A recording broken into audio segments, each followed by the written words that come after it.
언제나 우리의 모든 일들을 이끄시는 하나님 아버지, 이 시간 예배를 통해 경배해 드리오니 영광받아 주시옵소서. 계절은 어느덧 하늘을 마감하는 마지막 달, 겨울의 문턱에 들어서며 2021년을 마감할 때를 맞이하였습니다. 코로나로 인하여 온전한 대면 예배를 드리지 못하고 불완전한 예배를 드린 지도 2년이라는 기간을 지나오고 있습니다.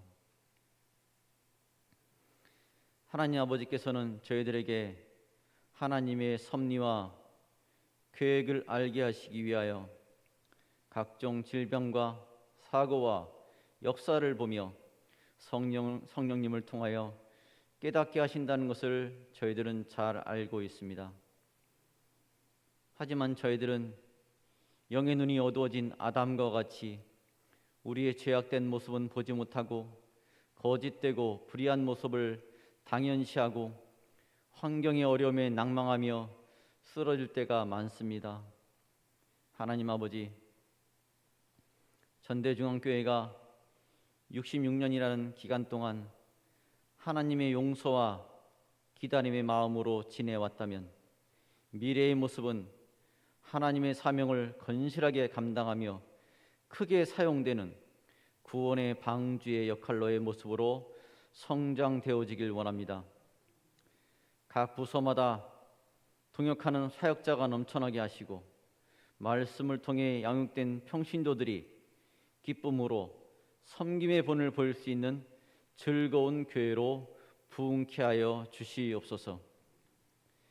이 시간 하나님께서 성령님의 감동으로 지시하신 말씀이 우리 목사님의 입술을 통해 선포되어질 때 저희 마음속에도 성령님이 역사하셔서 같은 은혜를 주시고 그 말씀이 우리의 삶을 주장하셔서 치유되고 회복되는 일들이 나타나길 원합니다. 육체적인 병마와 정신적인 혼돈으로 인해 어려움을 당하는 성도들에게는 강력한 치유의 능력으로 회복되게 하시고 함께 예배드리지 못하는 성도들에게도 동일한 은혜를 부어주셔서 주의 임재를 체험하게 하여 주시옵소서. 주님께서 세우신 교회를 위하여 충성하는 손길들을 기억하시고 주님을 향한 사랑의 헌신이 주님이 오시는 그날까지 변함없이 이루어질 수 있도록 성령으로 이끌어 주시옵소서. 죄악된 저희들을 끝까지 용서하시고 하나님께 사용되길 원하여 포기하지 않으시고 세우시길 원하시는 예수님 이름으로 기도합니다. 아멘.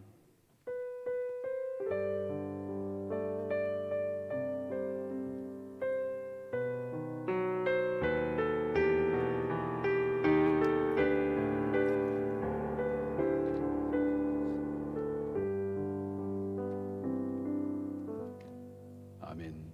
하나님 말씀 봅니다. 마태복음 1장 1절에서 11절까지입니다. 마태복음 1장 1절에서 11절 신약성경 1페이지가 됩니다. 아브라함과 다윗의 자손 예수 그리스도의 계보라. 아브라함이 이삭을 낳고 이삭은 야곱을 낳고 야곱은 유다와 그의 형제들을 낳고 유다는 다말에게서 베레스와 세라를 낳고 베레스는 헤스론을 낳고 헤스론은 람을 낳고 람은 아미나답을 낳고 아미나답은 나손을 낳고 나손은 살몬을 낳고 살몬은 라합에게서 보아스를 낳고 보아스는 루색에서 오벳을 낳고 오벳은 이새를 낳고 이새는 다윗 왕을 낳으니라. 다윗은 우리아의 아내에게서 솔로몬을 낳고 솔로몬은 르호보암을 낳고 르호보암은 아비야를 낳고 아비야는 아사를 낳고 아사는 여호사밧을 낳고 여호사밧은 요람을 낳고 요람은 우시아를 낳고 우시아는 요담을 낳고 요담은 아하스를 낳고 아하스는 히스기야를 낳고 히스기야는 므낫세를 낳고 므낫세는 아몬을 낳고 아몬은 요시아를 낳고 바벨론으로 사로잡혀갈 때 요시아는 여고냐와 그의 형제들을 낳으니라. 아멘. 기도하겠습니다. 하나님 아버지, 2000년 전에 하늘 높은 영광스러운 보좌를 버리시고 세상에 오셔서 평화의 왕으로 만왕의 왕으로 오신 주님, 또 성탄의 계절을 맞이하며 우리가 주님의 이 땅에 오신 그것을 예수를 바라보며 예수를 생각하며 또 주님을 바라보는 삶을 인해서 우리가 이 시간도 말씀을 통해 샘을 내는 귀한 시간 될 수 있도록 은혜를 베풀어 주옵소서. 성령으로 감동하는 생명의 말씀을 주셨사오니 이 시간 우리 모든 성도들에게 승리의 기름을 부어 주옵소서. 종의 허물을 가려 주시고 진리의 말씀만 선포할 수 있도록 옳은 장중에 붙들어 주옵소서. 각기 흩어져서 예배드리는 곳곳마다 은혜가 넘치도록 축복하옵소서. 모든 예배의 시종을 주님께 의지하며 예수님의 이름으로 기도하옵나이다. 아멘. 짐승들이 덫에 걸리면 살아남지를 못합니다. 우리 인생의 삶에도 인생의 덫이 있습니다.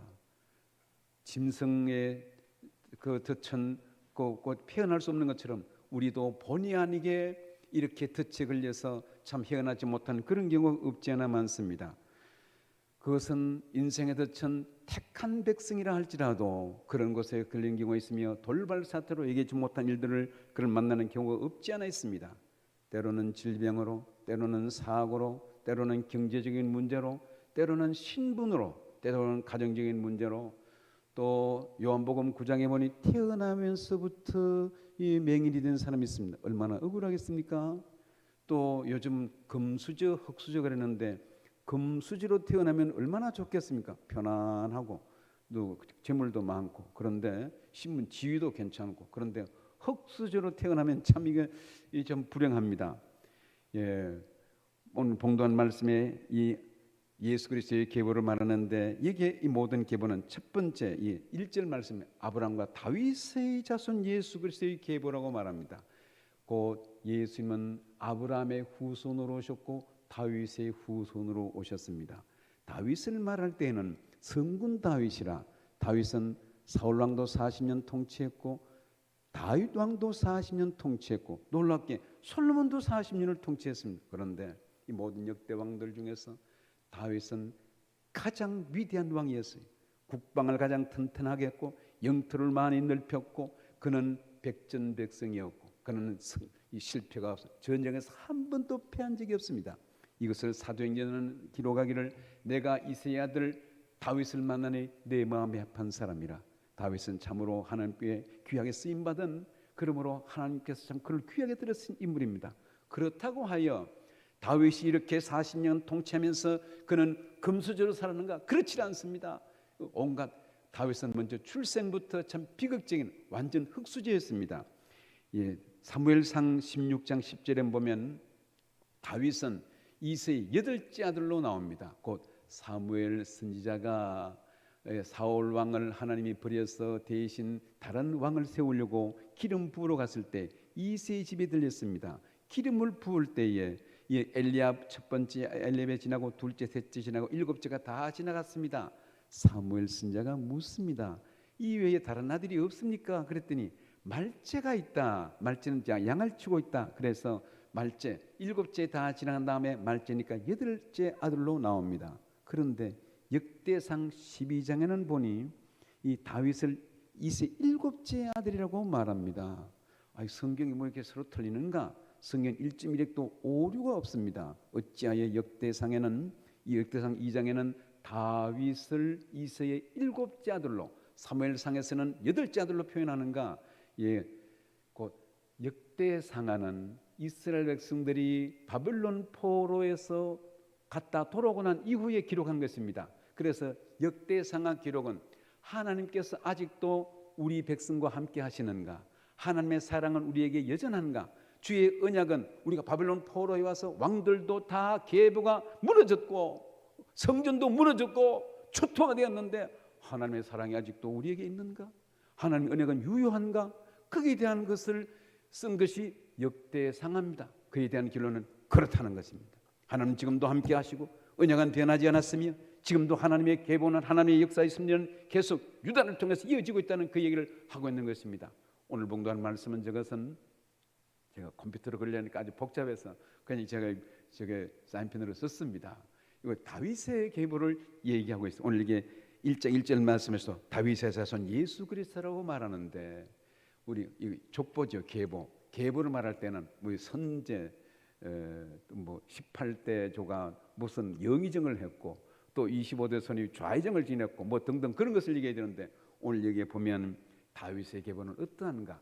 지금 보면 다윗은 그게 이새의 아들로서 그 제일 형 엘리압이 있습니다. 그런데 엘리압과 다윗은 엄마가 다릅니다.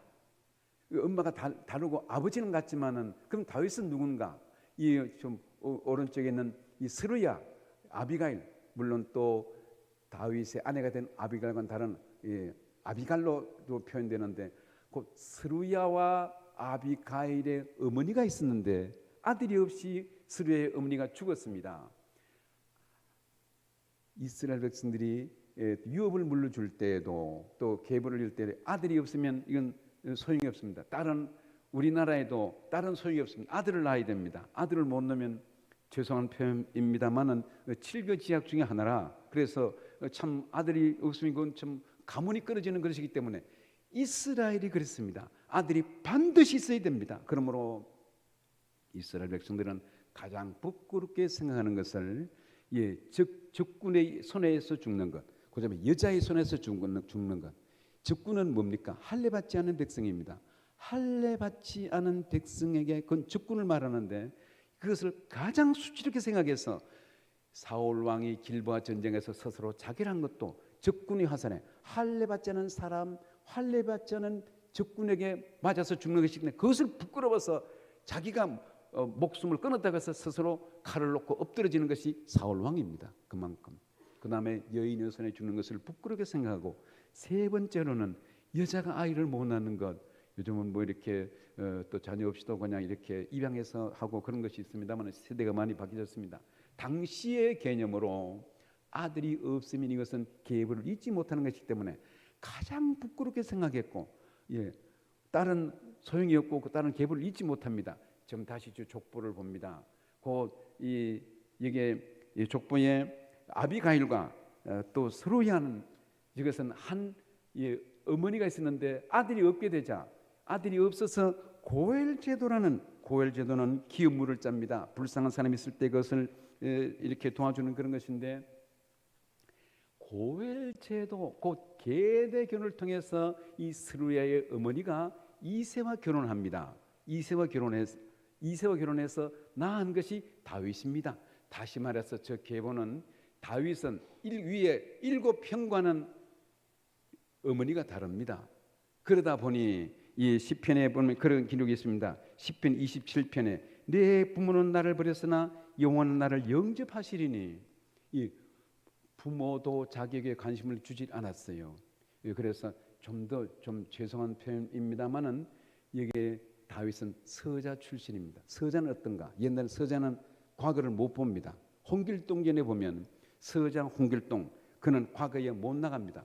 아버지를 아버지라고 못 부릅니다. 형을 형이라고 못 불렀어요. 당연히 엄연히 형인데 형을 형이라고 부르지 못하고 아버지를 아버지로 부르지 못하는 서자 홍길동. 그렇게 해서 홍길동 난이 일어나는 것을 보게 되는데 다윗이 그런 것입니다. 저 계보를 쭉 정리하면 이 다른 7 형제와는 어머니가 다르고 그리고 또 이게 보면 스루야 아비갈 이과는 어머니 같지만은 어머니와 같지만은 스루야 아비갈과는 스루야 아비갈의 아버지는 또 다릅니다. 그래서 이 다윗과 스루야는 서로 남배간이면서 그 아버지가 달랐어요. 복잡합니다 저것이. 그러면서 또 이 스루야의 아들 요압을 위시해서 요압과는 실제로는 엘리압과 이거는 피도 섞이지 않은 그런 줄기로 나갑니다.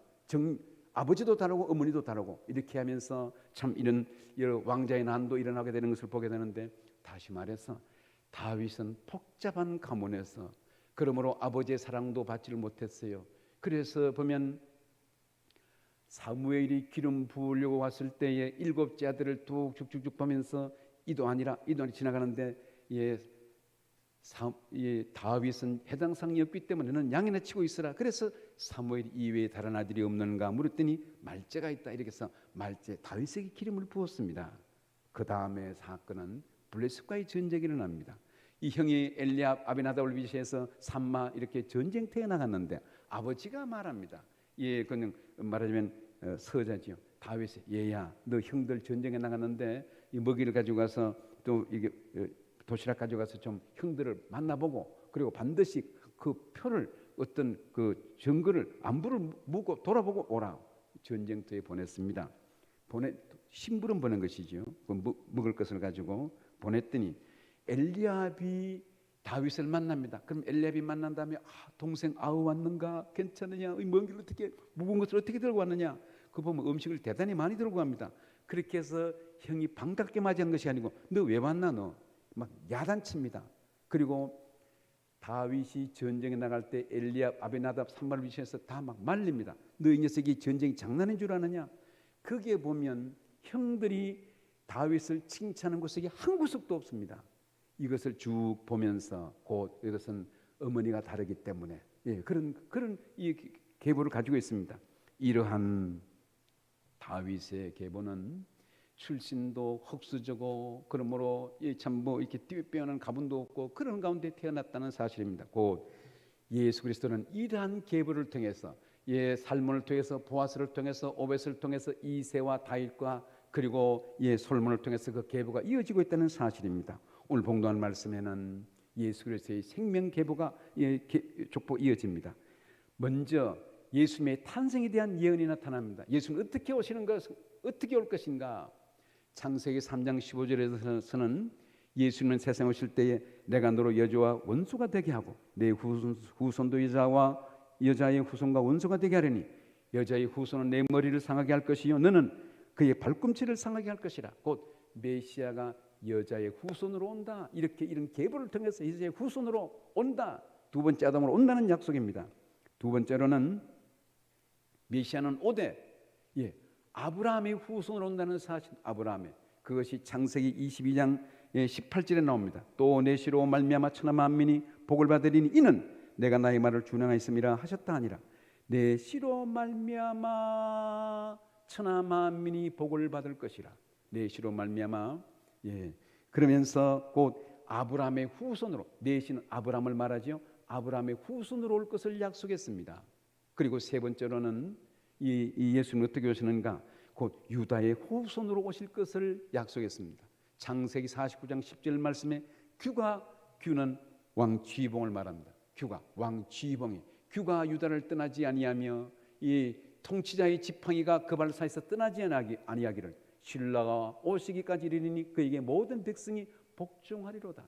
규가 영원히 일한 규가 이 유다의 지파를 통해서 이어진다는 그런 얘기입니다. 그것은 메시아가 유다의 지파로 유다의 후손으로 온다는 그런 얘기입니다. 실제로 예수님은 그렇습니다. 다윗이 유다의 후손입니다. 다윗이. 그러면서 또 예수님께서는 태어날 곳도 이미 약속되었어요. 미가서 5장 2절 말씀해 보니 예수님이 태어날 것이 태어나기 700년 전에 이미 미가서를 통해서 태어났습니다. 유대의 베들레헴 에브라다야는 유다 족속 중에 유다지요. 유다 족속 중에 작을지라도 이스라엘을 다스릴 자가 내게로 나올 것이라. 그의 근본은 상고의 영혼에 있느니라. 베들레헴 에브라다는 베들레헴의 옛 고고 또 옛 이름이고 그리고 베들레헴의 에브라다는 그런 지역이 아주 좁은 지역에 있습니다. 조그마한 고을이지만 거기에서 한 다스릴 자가 나올 것이라. 다스릴 자 어떻게 됩니까? 유다 족속 중에서 작을지라도 곧 메시아는 유다 족속 중에서 그리고 베들레헴은 다윗의 고향입니다. 다윗의 아버지 이새의 고향이에요. 거기서 이 베들레헴에 예수님께서 태어나기 700년 전에 벌써 예언된 말씀이 선포됩니다. 그리고 오늘 놀라운 것은 예수 그리스도의 계보입니다. 계보인데 이게 마태복음 1장을 성경을 읽어야지 그래요. 구약은 좀 길고 그래 신약부터 읽어야지. 그래서 마태복음 1장을 펴면 1장 읽다가 다 좁니다. 그냥 1장 읽다가 이어서 다 항복해버려요. 이건 누구를 낳고 이 도대체 의미가 안 드는데 그런데 놀랍게도 성경을 좀 읽다 보면 1장에 읽으면 그렇게 참 신기하고 아주 1장이 눈에 꽉 들어옵니다. 1장이 눈에 들어오면 이게 성경을 깨는 것이고 1장을 깨면 구속사를 알게 되는 것입니다. 1장에 참 주옥과 같은 보화가 꽉 차 있는 그런 말씀입니다. 오늘 여기 보니 아브라함과 다윗의 후손으로 메시아가 올 것이 약속되면서 이게 보니 3절에서는 유다는 다말에게서 베레스와 세라를 낳고 지금 예수 그리스도의 계보를 말하고 있어요. 이 족보에서 말할 때 특별히 객관적으로 보이는 것은 여자는 족보에 오르지 못하면 여자 이름은 우리 한국도 마찬가지 여자 이름은 절대로 안 오르고 그냥 무슨 정씨 무슨 실해서 무슨 안동 뭐 김씨 뭐 등등 뭐 그렇게만 오르고 이름이 오르지 못합니다. 유대 족보도 마찬가지입니다. 이스라엘은 절대로 못 오릅니다. 숫자도 안 셉니다. 숫자 셀 때는 남자만 20세 이상 된 전쟁에 나가서 싸울 수 있는 그런 사람만 세는 것이 유대의 개념인데 어떻게 보면 한국 정수와 비슷합니다. 예전에는 숫자도 세질 않았습니다. 그런데 여기에 예수님의 계보에는 4명의 여인이 들어가 있어요. 이 놀라운, 이 참 반전입니다. 있을 수 없는 그런 일인데 이 족보에, 예수님의 족보에 4명의 여인이 있는데 어떻게 여인을 찾아내는가? 여인일 때는 누구에게서 누구를 낳고 하는데, 여자를 말할 때는 누구에게서라고 말해요. 누구에게서, 그 여자입니다. 그래, 누구에게서 한번 찾아볼까요? 3절 말씀은 유다는 다말에게서, 다말이 여자입니다. 또 이분이 5절에 살몬은 라합에게서 보아스를, 라합 여자입니다. 누구에게서 하는 것은 여자입니다. 보아스를 낳고, 보아스는 또 누구를 낳고 했을 때는 남자인데, 또 5절 중반에 룻에게서, 룻은 또 여자입니다. 룻에게서 오벳을 낳고, 오벳은 또 이새를, 누구를 낳았다고 할 때는 남자는 쭉쭉쭉 지나갑니다.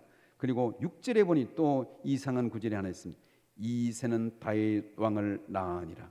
다윗은 우리아의 아내에게서, 이분이 또 우리아의 아내가 여자라는 사실, 그렇죠. 우리아의 남자 장군이죠. 아내 밧세바를 말하는 우리아의 아내 밧세바에게서 솔로몬을 낳았더라. 4명의 여인이 등장하고 있습니다. 여기서 말하자고 말씀드리는 것은, 족보를 말할 때에는 아주 막 플루타고 영웅전처럼 아주 기라성 같고 우뚝 선 선조들이라는 그런 자랑을 얘기해야 되는데, 예수님의 족보는 그렇지 않습니다. 오늘 보니 좀 말씀드리기 좀 죄송하지만은 이 3절 말씀에 유다는 누군가? 유다는 곧 며느리, 유다의 며느리 다말은 유다의 아들과 결혼했어요. 그런데 첫 아들이 죽었습니다. 둘째 아들도 죽었어요. 그런데 유다는 셋째 아들을 안 주면 또 죽을 것 같아서, 그래서 여기 보니 다말은 아이가 없습니다. 아이가 없기 때문에, 이 아이가 없는 것은, 자녀가 없는 것은 최대의 치욕이라고 생각합니다. 가장 부끄러운 것으로서, 그래 어떻게든 아들을 낳아야 됩니다. 왜냐하면 일찍 신앙의 말씀으로서 창세기 3장 15절 말씀에 메시아가 여인의 후손으로 온다는 그런 말씀이 있었고, 그렇게 해서 이 계보를 읽기 위해서 어쨌든 여자들은 아이를 낳는 것이 자랑이고, 아이를 못 낳는 것은 이게 참 가장 부끄러운 일이기 때문에 다말은 남편이 죽었어요. 남편 둘은 다 죽었습니다. 그렇게 해서 어떻게 하면 아들을 낳을 것인가?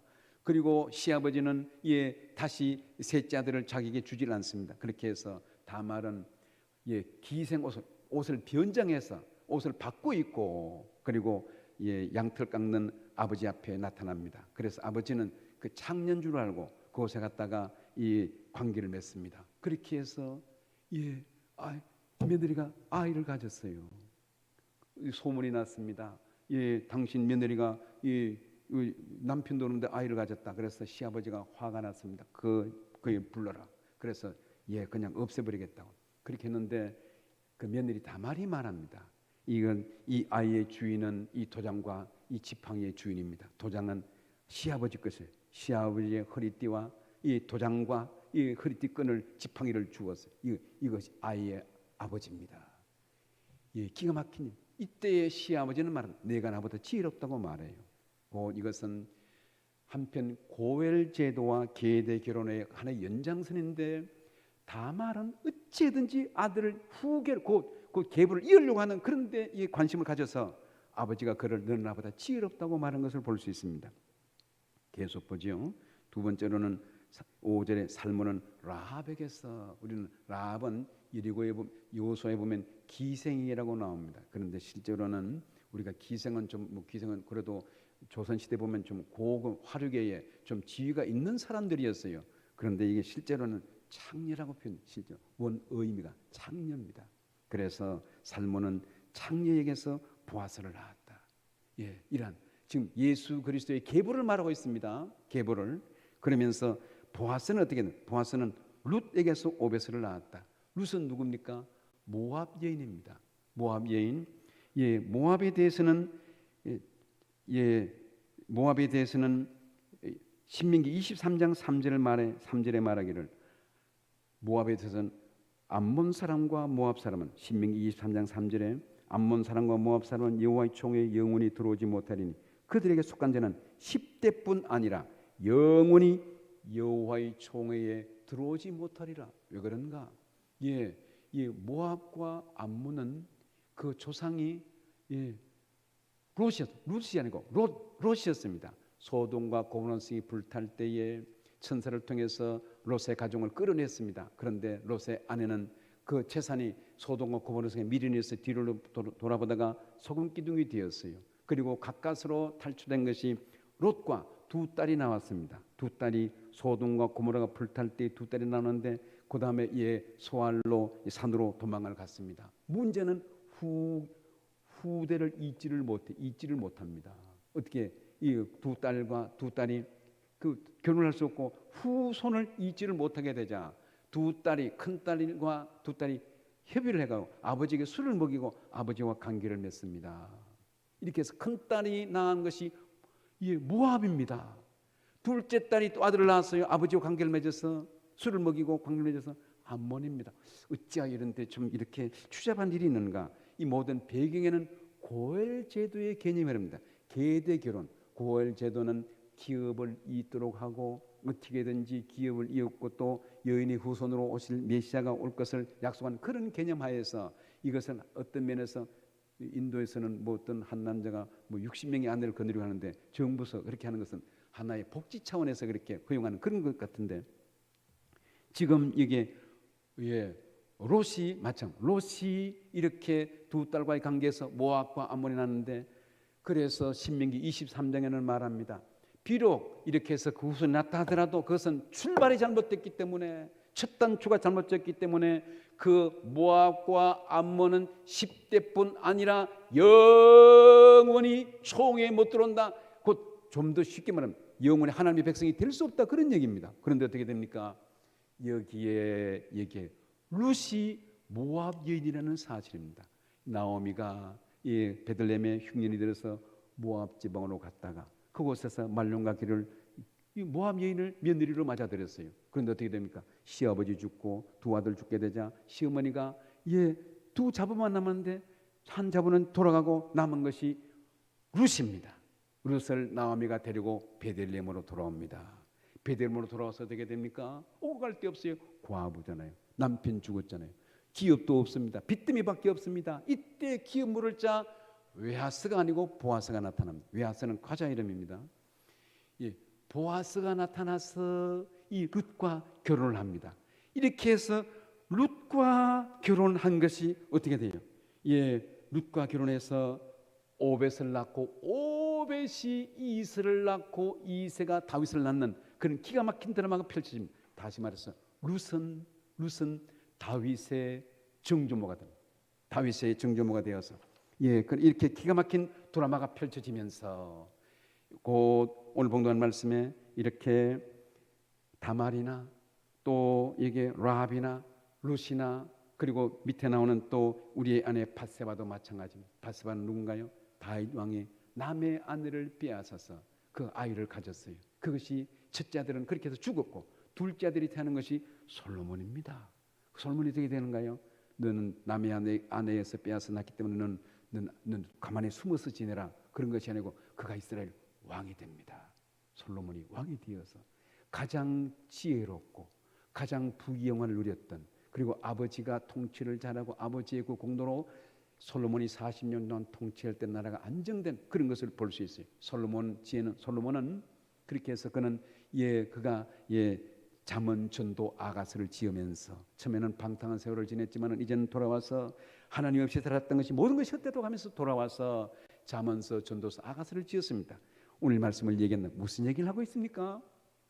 다말이나 라합이나 여기에서 또 룻이나 그리고 밧세바나 다 참 우리가 얘기하기가 참 저도 막 뜨듬거리면서 말하는 것처럼 이게 얘기하기가 참 이렇게 곤란한 그런 가운데 예수 그리스도가 이 계보를 타고 오셨다는 얘기입니다. 한마디로 말해서 허물 많고 죄 많은 우리를 구원하기 위해서 죄에 빠진 우리를 위해서 태어나면서도 흙수지했던 다윗을 위해서 이러한 자들을 구원하기 위해서 세상에 오셨다는 사실입니다.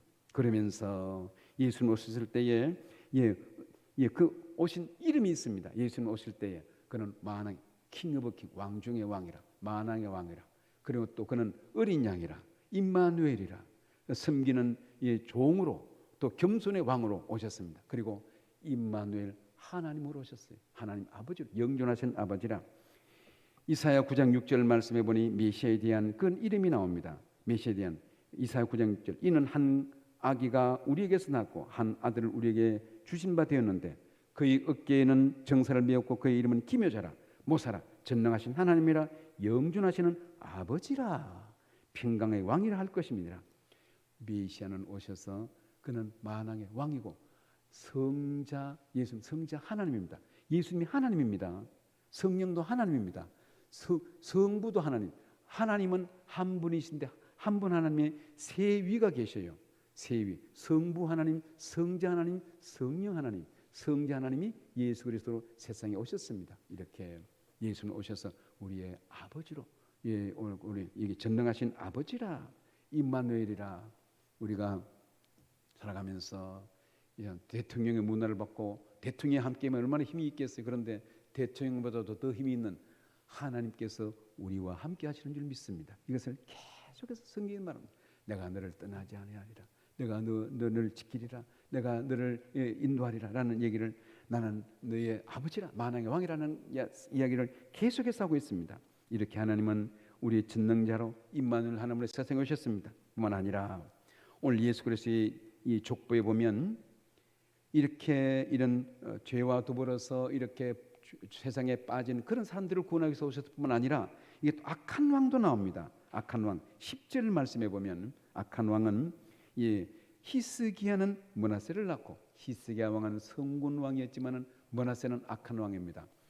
이스라엘이 우리나라처럼 이렇게 남북으로 갈려졌습니다. 솔로몬 시대 이후에. 그러므로 북쪽은 여로보암이, 남쪽은 르호보암이 지배했는데 이 북쪽 왕 중에서 가장 악한 왕은 아합 왕으로 일컬어집니다. 아합 왕은 가장 나쁜 악한 왕의 대명사입니다. 남쪽 왕 중에서, 남쪽 왕 유다 중에서 가장 악한 왕은 누군가? 므낫세입니다. 대표적인 악명 높은 므낫세는 55년 동안 통치했습니다. 55년 동안 통치하면서 오랫동안 장기 집권했기 때문에 백성을 잘 다스리고 예배를 잘 다스리고 나를 안정되게 한 것이 아니고, 한마디로 그 아들을 제물로 우상에 드렸어요. 아들을 우상에 드리니까 그건 뭐 말할 것도 없습니다. 백성들 다 따라하죠. 그렇게 해서 므낫세는 그 아들을 불로 지나가게 했더라. 불로 지나간 것은 불태워서 인신제사 드렸다, 그 얘기입니다. 그러므로 이렇게 므낫세를 위시해서 남유다도 부패하고 북세를 위시해서 부패했을 때에 흰놈의 아들 골짜기, 예루살렘 그 남쪽에 있는 기드론 시내간, 거기는 묻을 곳이 없는 그런 것으로 표현합니다. 너무나 많은 인신제사를 드려서, 인신제사를 드리다가 좀 덜 타면 아이가, 원래 이렇게 철로 된 상에 아이를 불을 떼서 벌거기 달면 아이가 부지직 타다가 그러므로 철 위에 보면 덜 타잖아요. 그러면 죽었지만 덜 타면 이게 흰놈의 아들 골짜기에 묻습니다. 그게 무덤이 없을 정도로, 그러니까 묻을 장소가 없을 정도로 수많은 인신제사가 드렸어요. 와, 어떻게 그렇게 나쁠 수가 있는가? 한국도 인신제사, 그 이야기가 나오는데 그것이 심청전입니다. 심청전은 인신제사예요. 신봉사, 그리고 눈을 뜨기 위해서 공양미 300석에 팔려가지고 바다에 빠뜨리는데 용왕에게 시집 보내는 겁니다. 용왕이 시집 보내고 바다에 그냥 치마토프 쓰고 뛰어내리잖아요. 그 인신제사입니다. 또 건강에까지 인도에는 참 남녀를 마을에서 1년에 한 사람씩 이 인신제사를 드리는 풍습이 최근에까지 있던 것을 볼 수 있어요. 이처럼 지금 무슨 얘기를 합니까? 이렇게 예수 그리스도의 계보에는 므낫세 같은 악한 왕이 있고, 그 아들 므낫세가 55년 동안 통치한 다음에 아들 아몬이 왕이 되었어요. 그 아들 아몬은 아버지를 본받지 말아야지 그렇게 한 것이 아니고 아버지 따라하다가 부하에서 살해당합니다. 똑같이 아버지를 따라하다가 2년 통치하고 살해를 당합니다. 이런 비극적인. 그러므로 예수 그리스도는 누굽니까? 만왕의 왕이요, 왕중왕이요, 온 우주 만물을 다스리는 왕이라면 계보가 참 쌈박하고 멋있고 막 아름다운 그런 휘황찬란한 인물만 있어야 되는데, 이게 보니 얘기하기도 부끄럽고 껄끄럽고 악한 왕으로, 이렇게 폐역한 왕들로 이런 사람들로 점칠되어 있는 것을 봅니다. 무슨 얘기입니까? 예수 그리스도는 이런 사람을 구원하기 위해서 세상에 오신 것이고, 바로 우리도 이러한 죄에 빠진 우리를 위해서 구원하시기 위해서 세상에 오셨다는 사실을 성경에서 이야기하고 있습니다. 오늘 말씀을 정리하면서 예수 그리스도의 촉부를 통해서 우리에게 주는 교훈은 무엇입니까? 그것은 곧 하나님은 만왕의 왕으로서 임마누엘 하나님으로 세상에 오셨다는 사실, 세상에 성육신 하셨어요. 도성인신, 인카네이션 하셨어요. 성육신 하셔서 말씀이 육신이 되어 우리 가운데 거하시며, 요한복음 1장 14절, 말씀이 육신이 되어 우리 가운데 거하시며 독생자의 영광이요 은혜와 진리가 충만하더라. 그 영원전에 계시던 주님께서 때가 되어서, 어떤 때입니까? 역사적으로는 2000년 전입니다. 그리고 유대 나라가 평화로울 때, 독립하고 안정될 때 온 것이 아니고 가장 무서울 때, 로마가 지배하고 로마가 칼날로 온 세상을 다스릴 때, 이때 오셨다는 사실입니다. 그러므로 예수님은 살기 좋을 때, 아늑하고 조용하고 그럴 때 온 것이 아니라 나라도 없을 때 왔습니다. 로마가 참 철권으로 칼날로 세상을 다스릴 때 그때 왔다는 사실입니다. 분봉왕 헤롯이 이 유다를 지배하고 있을 때 왔다는 사실입니다. 오늘 예수 그리스도의 우리에게 주는 그 교훈의 영적인 의미는, 이렇게 예수님은 인간의 몸으로 오셨고 2000년의 때가 되어서 준비된 무대에서 이 고난의 때에 오셨다는 사실이고, 그리고 예수님은 혈통적 또 모든 육체적인 이 모든 민족적인 한계를 뛰어넘었어요. 모든 이방 여인도 다 이렇게 구속사에 오르게 하고, 모든 혈통이나 민족적인 모든 것을 벗어나서 초월적인 그런 하나님으로 세상에 오신 것을 볼 수 있습니다. 뿐만 아니라 예수님은 자기 백성을 죄에서 구원하기 위해서 세상에 오셨습니다. 그리고 예수님이 오셔서 어떻게 됩니까? 놀라운 것은 올해 이제 성탄절 벌써 캐롤이 울리고 이렇게 그럽니다. 또 추리가 시내마다 장식되는데 저희 교회도 이번 주에 추리를 장식할 예정입니다. 성탄절이 몇 번째입니까? 2021번째입니다. 2021번째 성탄절이에요. 이 성탄절이 물론 뭐 역사적으로 갭이 4년이 있습니다만 어쨌든 그것은 제외하더라도 2021년, 그래서 예수님이 세상에 오셔서 한마디로 BC와 AD를 갈라놓았어요. BC는 우리가 기원전을 BC라고 합니다. BC. 그리고 BC 원문 의미는 Before Christ입니다. 그 의미를 알고, 이 기원전 뭐가 2000년 전인가? 예수님이 오신 것을 기준하고 있어요. 모든 세계 사람들이 이 BC와 AD를 쓰고 있습니다.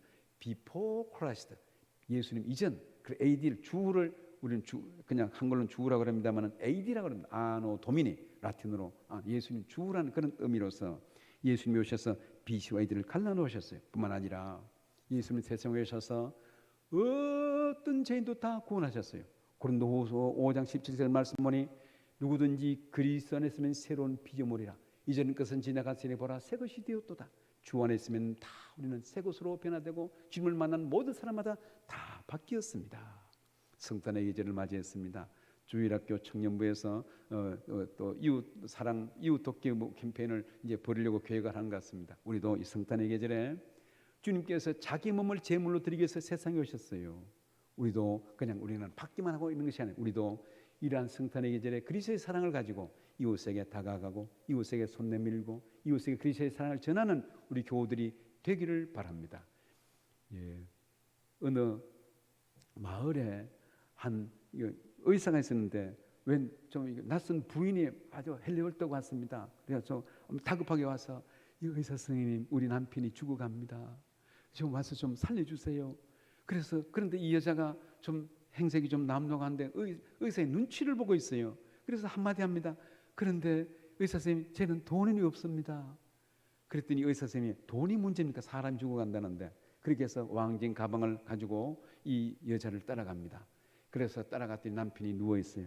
참 이렇게 뭐 죽기 직전인데 여러 가지 이렇게 진찰하다 보니 진찰하다가 부인에게 말합니다. 내가 지금 또 병원에 가서 처방전을 안 가져왔는데 나를 따라오세요. 네, 처방전을 주겠습니다. 그렇게 해서 남편은 죽으려고 하고, 그래서 의사가 처방전을 준다니까 부인이 병원에 다시 왔습니다. 그 처방전을 주면서 상자를 하나 줍니다. 상자를 줬는데 의사가 말합니다. 이건 가닥 풀고 집에 가서 반드시 풀어보시고 이대로 해야 됩니다. 그래서 부인이 그 상자를 들고 집에 가서 펼쳐봤더니 편지 한 장과 돈뭉치가 나왔습니다. 내용은 이렇습니다. 남편은 특별한 병이었고 영양실조로 쓰러져 있습니다. 제 얘기대로 이 돈으로 맛있는 것 남편에게 사드리고 맛있는 거 해드리면 남편이 나을 것입니다. 이 의사가 영국 유명한 골드스미스라는 아주 유명한 참 사랑의 의사라는 그런 별명을 가진 그런 의사입니다. 예, 성탄의 계절에 저는 이 감동적인 이야기를 듣고 참 가슴이 뭉클했습니다. 아, 그렇다. 우리가 말로만 사랑 얘기하는데 우리가 이웃에게 다가가야 되겠다. 이 사랑의 의사처럼 우리는 무엇으로 다가갈 것인가? 우리가 생각하면서 이 성탄의 계절에 이웃에게 내가 무엇을 할 수 있을 것인가? 사랑을 전하고 복음을 전하고 따뜻한 손을 내밀고 어려운 것을 이 어려운 가정들을 돌아보는 그런 성탄절이 되어서 아름다고 복된 그리스도의 사랑을 실천하는 믿음의 교우들이 되기를 주의 이름으로 축원합니다. 기도하겠습니다. 하나님, 주님께서 아브라함과 다윗의 자손으로 오시며 이렇게 인간의 몸을 입고 세상에 인간으로 오셨습니다. 그리고 우리를 위해서 대속물로 대신 속량하기 위해서 자기 몸을 제물로 내어줍니다. 번제물이 되었습니다. 대제사장이 되셔서 우리를 위해서 속죄제물이 되신 주님 그 큰 은혜를 감사합니다. 우리가 성탄절을 앞두며 그리스도의 사랑에 감사하여 주님께서 우리를 위해서 물과 피를 쏟으시고 또 이렇게 참으로 자기 몸을 제물로 내어준 것처럼 우리도 이웃을 위해서 섬기며 교회를 섬기며 우리의 모든 섬기는 사랑의 손길을 펼쳐서 그리스도의 사랑을 실천하는 성탄의 계절이 될 수 있도록 은혜를 베풀어 주옵소서. 함께 믿사옵고 예수님의 이름으로 기도합나이다. 아멘. 주님의